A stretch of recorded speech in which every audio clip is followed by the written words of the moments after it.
সমাবেশকে থামাতে শহীদ জিয়াকে সরিয়ে দেওয়ার কোনো বিকল্প নেই।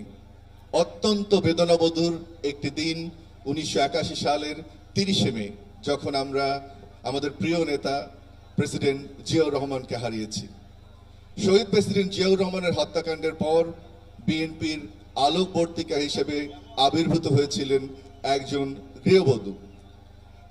গৃহবধূ। রাজনৈতিক নেতৃত্বে আসতে হলো সময়ের প্রয়োজনে। এমন এক কঠিন যাত্রাপথ ছিল তার জন্য, যে যাত্রাপথে তিনি দেখেছেন তার পাশের শক্তিশালী যে সমস্ত সহযাত্রীরা ছিলেন তারা একে একে তাকে ছেড়ে চলে গেছেন। সে অসহায় মুহূর্তেও তিনি কখনো নিজেকে অসহায় মনে করেননি। শক্ত হাতে দলের হাল ধরেছেন, দলের ঐক্যকে করেছেন সমুন্নত। আপসহীন একটি নেতৃত্ব, একটা অসাধারণ কীর্তি স্থাপন করেছেন।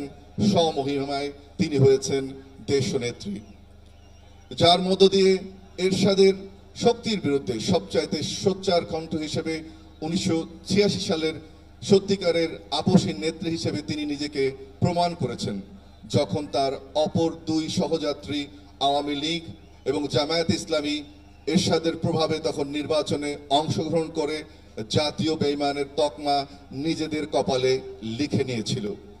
সেই মহিষী মহিলা, যিনি রাজপথে নির্যাতন সহ্য করেছেন, কষ্ট করেছেন, কিন্তু তারপরও জনগণকে ছেড়ে যাননি, যার ফলশ্রুতিতে 1990 সালে সে গণ অভ্যুত্থানের সামনের সারির যোদ্ধা হিসাবে তিনি দেশের মানুষের কাছে সেই অসীম সাহসী অকুতভয় নারী নেত্রীর সেই আপসহীন তকমা শুধু একটা পোশাকি জায়গায় না রেখে প্রকৃতপক্ষে তার জন্য সবচেয়ে যোগ্য এবং উপযুক্ত উপাধি হিসেবে প্রতিষ্ঠিত করতে পেরেছেন। তারপর এসেছে 1990 সালের সেই গণতান্ত্রিক উত্তরণ, প্রথম নির্বাচন তত্ত্বাবধায়ক সরকারের মাধ্যমে। অভাবিতভাবে সবাইকে অবাক করে বেগম খালেদা জিয়া এবং তার দল নির্বাচনে জয়লাভ করে, যা বাংলাদেশে একটি অনন্য সাধারণ ঘটনা। কেউ ভাবেনি যে এই নির্বাচনে হয়তোবা বিএনপি বিজয়ী হবে, কিন্তু তার সেই আপসহীন নেতৃত্বই বিএনপিকে সেই নির্বাচনে বিজয়ী করেছিল।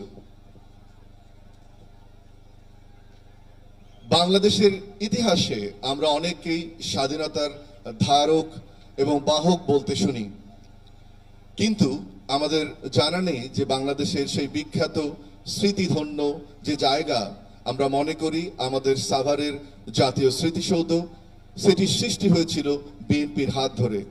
বাংলাদেশের স্বাধীনতা যুদ্ধের ইতিহাস রচনার দায়িত্বটি পালন করেছিলেন শহীদ প্রেসিডেন্ট জিয়াউর রহমান হাসান হাফিজুর রহমানকে দিয়ে স্বাধীনতার ইতিহাসের সংকলন বের করার মাধ্যমে।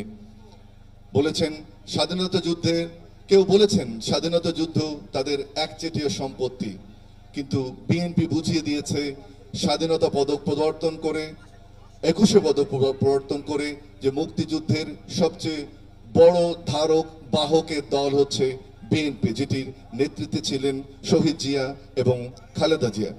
আমরা এই মুহূর্তে খালেদা জিয়ার জীবন, রাজনৈতিক কর্ম, উন্নয়ন দর্শন নিয়ে একটি প্রামাণ্যচিত্র প্রহসনের নাটক, অথচ তার বিপরীত চিত্র কিন্তু সম্পূর্ণ। নির্জন বিশাল কারাগারের একমাত্র নিয়েছেন গ্রেফতার। গভীর রাতে পুরো এলাকা আমাদের দলের একদম ত্যাগী কর্মী, আপনারা যারা এখানে বসতে অসুবিধা হচ্ছে, প্লিজ আপনার প্রয়োজনে পিছিয়ে চলে যাবেন, কিন্তু এখানে এমন কোন পরিস্থিতি আমরা ক্রিয়েট করব না যেই কারণে আমাদের এই প্রোগ্রামের সৌন্দর্যটা নষ্ট হয়। সৌন্দর্যটা ধরে রাখ। আমাদের সম্মানিত অনেক অতিথি হাতের বামে আছেন, যারা বিশেষ করে সমমনা রাজনৈতিক দলের নেতৃবৃন্দ, বিগত আন্দোলন সংগ্রামে যারা যুগপৎ আন্দোলনে আমাদের সাথে ছিলেন, সেই সকল সম্মানিত নেতৃবৃন্দ দয়া করে মঞ্চের বাম পাশে আপনারা অপেক্ষা করবেন। যখন এই প্রোগ্রাম শুরু হবে আমরা আপনাদেরকে মঞ্চে নিয়ে আসব।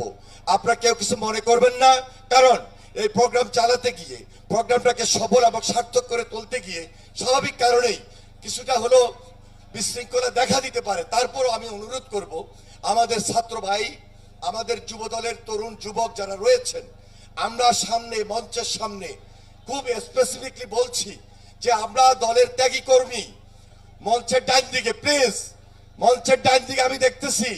নাসির, নাসির, তোমার দৃষ্টি আকর্ষণ করছি, ছাত্র দলের সেক্রেটারি এদেরকে শান্ত করে বসিয়ে দিবে।